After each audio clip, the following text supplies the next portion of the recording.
ایران نے اسرائیلی جارحیت پر بھرپور جوابی کارروائی کرتے ہوئے اسرائیل پر 5واں میزائل حملہ بھی کر دیا، جس کے نتیجے میں 4 افراد ہلاک اور درجنوں زخمی جبکہ کئی عمارتیں تباہ ہو گئیں۔ حملے کے نتیجے میں تل ابیب میں ایک 32 منزلہ عمارت میں آگ لگ گئی، جبکہ ایرانی حملے میں تل ابیب میں 5 مقامات پر تباہی ہوئی۔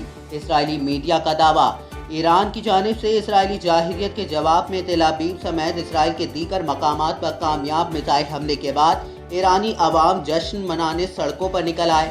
ایران نے جوابی کارروائی کرتے ہوئے وعدہ صادق 3 آپریشن کے تحت 13 اور 14 جون کے درمیانی شب اسرائیل کے مختلف مقامات پر میزائل حملے کیے۔ امریکی سفیر برائے اسرائیل مائک ہیوکابی نے اپنے ایک بیان میں ایران کی جانب سے شدید حملے کے حوالے سے کہا کہ گزشتہ رات اسرائیل کے لیے کسی ڈراؤنے خواب سے کم نہیں تھی۔ انہوں نے کہا کہ مجھے گزشتہ رات 5 مرتبہ پناہ گاہ میں پناہ لینا پڑی کیونکہ حالات بہت خراب تھے۔ ایران نے دعویٰ کیا کہ اس کی فوج نے شمال مغربی صوبہ سلماس میں اسرائیلی جاسوس ڈرون مار گرائے ہیں جو مبینہ طور پر اسرائیلی فضائی حدود میں داخل ہو کر نگرانی کر رہے تھے۔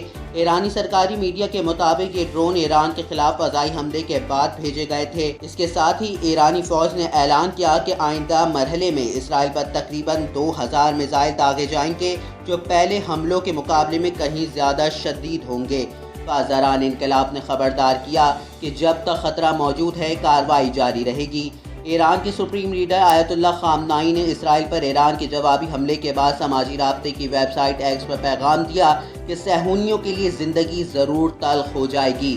ایرانی وزارت خارجہ کے ترجمان نے کہا کہ ایران کے جوہری پروگرام پر امریکہ کے ساتھ مذاکرات بے معنی ہو گئے ہیں کیونکہ واشنگٹن اسرائیلی جارحیت کی حمایت کر رہا ہے۔ ایران کی سرکاری television, press, T V کے اور Telegram channel X social media platform پر بتایا گیا کہ تہران میں صہیونی حکومت کے حملے میں مسلح افواج کے 2 جرنیل مہدی ربانی اور جنرل غلام رضا مہرابی شہید ہو گئے۔ ایرانی وزیر خارجہ عباس عراقچی نے اقوام متحدہ سے اسرائیلی حملے کے خلاف فوری کارروائی کا مطالبہ کیا۔ انہوں نے سیکریٹری جنرل کو بتایا کہ اسرائیل نے ایران کے فوجی اڈوں، جوہری تنصیبات اور رہائشی عمارات پر حملے کیے جو ایران کی خود مختاری اور اقوام متحدہ کے اصولوں کی خلاف ورزی ہیں۔